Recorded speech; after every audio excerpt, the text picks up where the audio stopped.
गुरु रूपी साध संगत के चरणों में प्रणाम। मृत्यु, क्या शरीर की मृत्यु से मुक्ति हो जाती है? जीव जो है, अधिकतर जीव यह सोचते हैं कि अगर शरीर त्याग दिया तो सब कलेशों से छुटकारा मिल जाएगा, जो वास्तविकता में सच्चाई नहीं है। और कई लोग तो परेशान होकर सुसाइड कर लेते हैं। पहले भी इसी बारे में विचार हुआ था। सुसाइड करने से तो जीव और फंसता है, बल्कि जब अननेचुरल डेथ जो होती है, अकस्मात डेथ जो है, आपकी जो लिखी डेथ है उसके अगर आगे पीछे होती है, जैसे पीछे मतलब से पहले हो जाती है, तो उसमें बहुत चांस ये होता है कि जीव जो है प्रेत योनि में चला जाए और कलेशों में फंस जाए। तो वो तो उसने अपने आप को एक और दंड दे दिया। असल में शरीर का मरना जो है वह, उससे जो जीव जो है उसका इस जीवन मरण के चक्र से छुटकारा नहीं मिलता। इस शरीर के अंदर जो है हमारा सूक्ष्म शरीर है, उसके अंदर कारण शरीर है। जब ये सब आत्मा ये सब आवरणों को से हट जाती है, मन से, मन के आवरण से, प्रकृति के आवरण से, माया के आवरण से, ये अपना गुणों जो है, तीन गुण जो है, सत्य रज तम जो है, उससे छूट जाते हैं और पांचों तत्वों से। तो इन से छूट के जो है आत्मा अल्फ नंगी होके फिर जो है वो 12 सूरज समान आत्मा प्रकाशमान होके मान सरोवर से चलती है और आगे अपनी यात्रा करती है जीवन मरण के चक्र से छूटने की। तब भी नहीं छूटती, छूटती वो जाके सचखंड में है, जब वह 16 सूरज इतनी प्रकाशमान हो जाती है। तो इसलिए ये जो हमारे विचारों में संसार के है कि मृत्यु से जीवन मरण के चक्कर से छुट्टी हो जाती है, तो नहीं, हमें फिर किसी ना किसी योनि में आना पड़ता है। प्रेत भी एक प्रकार की योनि है, देवता भी एक प्रकार की योनि है, और बाकी योनियां तो है ही है। और ये ग्रह नक्षत्र धरती ये भी एक योनि है, जानवरों की योनि, मछलियों, समुद्री जीवों की योनियां सैकड़ों करोड़ों, कीड़े मकोड़े सैकड़ों प्रकार के, पक्षियों की योनियां, वृक्षों की योनियां, पौधों की योनियां। तो जीवन मरण के चक्र से छूटना जो है वह असल में मुक्ति है। शरीर की मृत्यु जो है वह मुक्ति नहीं है। शरीर की मृत्यु से मुक्ति नहीं मिलेगी, ना इन से छुटकारा मिलेगा। ये जो कलेश हैं, ये जो परेशानियां हैं जीव के, उनसे छुटकारा नहीं मिलेगा। जीव स्वयं ही जो है वो फंसा हुआ है, चाहे वो काल के प्रभाव से फंसा हुआ है, क्योंकि जीव ने अपने आप स्वयं को पहचाना नहीं, अपनी वास्तविकता को जाना नहीं, अपने स्वरूप को पहचाना नहीं। वह कौन है, कहाँ से आया है, उसे कहाँ जाना है, इस बात पे गहन मंथन नहीं किया। तो इन सब क्लेशों से छुटकारा पाने के लिए जीव को अपने घर वापस जाना पड़ेगा, तभी उसे जो है वह आनंददायक स्थिति मिलेगी जीव को। जीव जो है वो काल के भ्रम में, काल क्या करता है, उसको छलता है कि यहाँ बहुत सुख है। वैसे तो सुख दिन रात के समान है, एक ही सिक्के के दो पहलू हैं। लेकिन अगर जीव बड़ी गौर से देखे, एक उदाहरण के तौर पे समझे, तो ये जो सुख है ना, ये एक राक्षसनी है जिसने एक सुंदर अप्सरा का चेहरा जो है वो धारण कर लिया और खूब हार श्रृंगार कर लिया।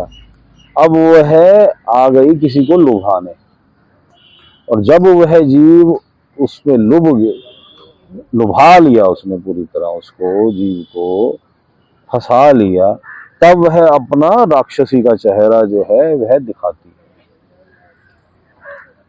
जैसे किसी के पास बहुत धन आ गया तो उसे लगेगा बहुत सुख आ गया।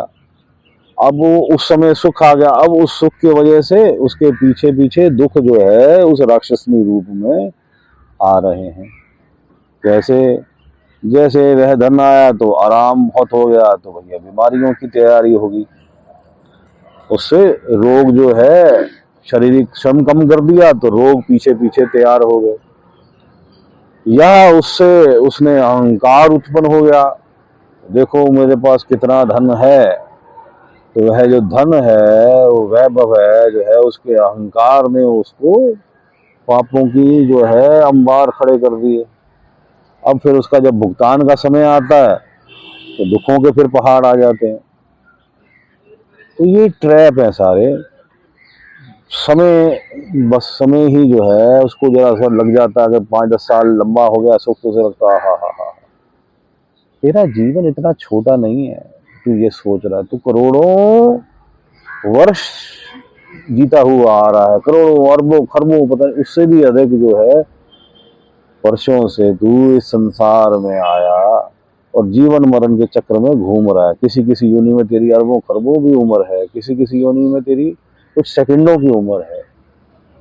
नाना प्रकार की योनियों में घूमता हुआ, भ्रमण करता हुआ, और इन दुखों को, तकलीफों को, कलेशों को झेलता हुआ तू अब जाके इस मनुष्य योनि में आया है, जब तेरे पास मौका है निकलने का। और यहाँ तुझे काल क्या दिखा रहा है कि देख कितना सुख है भाई, कितना सुख है, कितना आनंद है, वो बस थोड़ा सा ये कर, आगे सुख ही सुख है, धन आ जाएगा, आगे सुख ही सुख है, ये सुंदर स्त्री मिल जाएगी तो सुख ही सुख है, ये मकान खड़ा कर लेंगे तो सुख ही सुख है, ये बच्चे 4 पैदा कर लेंगे या 6 कर लेंगे या 10 कर लेंगे, सुख ही सुख है। कौन जाने कि वह बालक ही जो है वो तुझे तेरे दुख का कारण बने, कौन जाने कि वह जो धन वैभव हुई है तेरे दुख का कारण बन जाए, कौन जाने वह स्त्री जिसे तू बहुत सुंदर और बड़ा लाहित हो रहा है, वही तेरे जीवन में अशांति और दुख का कारण बन जाए। तू उस काल के खेल को नहीं समझ पाता, तू उस काल के छलावे को नहीं समझ पाता।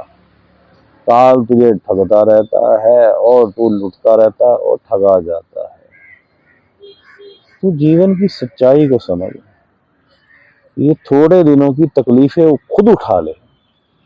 कैसी तकलीफें? तू अभ्यास कर। एक तो पहला शौक पैदा कर, अपने अंदर सीकिंग पैदा कर, ख्वाहिश पैदा कर कि मुझे मालिक से मिलना है, जो पूरे संसार का भरण पोषण कर रहा है, जिसका ना कोई रूप है, ना रंग है, ना वेश है, ना कोई मजहब है, जो अनामी है, जिसका कोई नाम भी नहीं है। इसके सामने ये त्रिलोकी की नगरी जो है वो एक सुई के बराबर या एक बाल के 10वें के हिस्से के बराबर जैसे सागर में होता है वह है। तो इतना विराट है, इतना विराट है कि जिसको योगी जन जब जब दिखाया, तेरा अंत न पाया कोई, जिसका अंत कोई भी आज तक पा नहीं सका। और जो स्वरूप जो है जिसका पूरे जगत में फैला, उसके अलावा पूरे जगत में और कुछ है ही नहीं, केवल वही चेतन परमात्मा पूरे जगत में व्याप्त है। ये तुझे काल के छलावे से लग रहा है कि मैं अलग हूँ, ये अलग है, वो अलग है, ये जो भाव है द्वैत का तेरे लिए, तेरे मन में इसीलिए आ रहा है क्योंकि तेरे आगे पर्दा लगा हुआ है, तेरे मन के पर्दे जो हैं तेरी आत्मा पे पड़े हुए हैं। तू निकल, उस ख्वाहिश को जगा, फिर उसके साथ प्रेम कर। अगर है शौक मिलने का तो हरदम लो लगाता जा, जलाकर खुद नुमाई को भस्म तन पर लगाता जा। तू अपने अहंकार को त्याग दे, खुद नुमाई अपने अहंकार को त्याग दे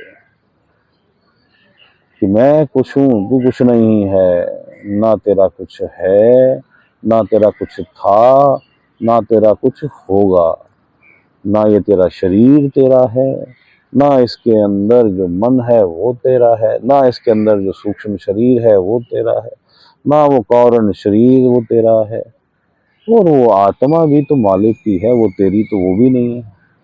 ना ये संसार में ये धरती तेरी है, तुझे तुझसे एक दिन छूट जाएगी। जो तूने मकान खड़े किए हैं वो भी आज तेरे हैं, कल किसी और के होंगे, परसों किसी और के होंगे। तुझे इस संसार को एक ना एक दिन छोड़ के जाना ही पड़ेगा, इस शरीर रूप में, तो वो भी तेरा नहीं हुआ। ये बीवी बच्चे माता पिता मित्र संगी जो हैं ये भी छूट जाएंगे। कुछ पूर्व जन्मों में कोई और माता पिता थे, उससे पूर्व जन्म में कोई और माता पिता थे, उससे पूर्व जन्म में कोई और माता पिता थे, या कभी कभी पुराने भी वापस आ जाते हैं। पूर्व जन्म में पत्नी जो है कोई और थी, या कभी कभी पुरानी भी आ जाती है, और बालक भी तेरे पूर्व जन्म में कोई और थे। ना जाने पता नहीं सैकड़ों कितने बालक छोड़ा है, कितनी पत्नियां छोड़ा है, कितने माता पिता छोड़ा है, कितने मित्र संबंधी जो है तू पीछे छोड़ रहा है, तुझे तो उनका हिसाब भी नहीं पता। और ये सब जो है ये तू भी परमात्मा का बच्चा, तेरे बच्चे भी परमात्मा के बच्चे, तेरे माता पिता भी परमात्मा के बालक, और तेरे मित्र संबंधी जो तेरा कुंबा है, तेरी जाति मजहब सब संसार के जितने भी लोग हैं सब परमात्मा के ही बालक हैं। तो तेरा है कहाँ? तेरा तो कुछ है ही नहीं। तो इस अपने आप को ये शरीर त्यागने सोचता है कि शरीर जब मेरा चला जाएगा तो मैं छूट जाऊंगा, तो वो भ्रम से निकल और सच्चे मार्ग पे चल, उस सच्चे की तरफ चल। सच्चा कौन है? परमात्मा। ये जगत जो है ये झूठा है। उस परमात्मा के का ख्वाहिश पैदा कर, उसके प्रेम की डगर पे चल, अपना जो है उसे बेनती कर, ये मेरे काम क्रोध लोभ मोह अहंकार, मेरा ये अहंकार भी और बाकी सब भी जो है ये इन पे काबू पा सके, क्योंकि ये इस तेरे बस में नहीं है। मन जो है हमारे बस में नहीं है। मालिक की कृपा होगी, पूर्ण गुरु की कृपा होगी तो मन हमारा बस में होगा। उस पे आस्था रख कि वह तेरी, अगर तू उसके मार्ग पे चलेगा तो तुझे वह पहुंचाएगा। उस पे विश्वास रख, तू वहां पहुंचेगा। तू अपने जीवन मरण के चक्कर से छूट के अपने सच्चे घर, ट्रू होम जहाँ से तू आया है वहां तू वापस पहुंचेगा। वही तेरा सच्चा घर है, इसलिए उसे तेरा सच्चा घर कहते हैं, सच्चे खंड कहते हैं। वही सच है। ये संसार झूठ है, वो बुलबुले के समान है जिसे काल ने ब्रह्म रूप में पेश किया हुआ है। बुलबुला जैसे निकलता है पानी से और क्षण भर में फट जाता है, उसी प्रकार ये संसार है। चल मेरे भाई चल, अब हम मेडिटेशन में बैठते हैं। थर्ड आई सेंटर, दोनों आंखों के बीच में पीछे करके ध्यान परमात्मा की तरफ, ध्यान परमात्मा की तरफ। कहाँ? थर्ड आई सेंटर पे, तीसरा तिल जिसे हम छठा चक्र कहते हैं, और दोनों आंखों के बीच में पीछे करके। या पूर्ण गुरु अगर हमें धारण कर रखा है, मिला हुआ है, और अगर पूर्ण गुरु से हमें पंच नाम मिला है, सतनाम विदेही नाम अगर मिला हुआ है तो उसका सिमरन करते हैं। मालिक सबका भला करे, मालिक सबका भला करे।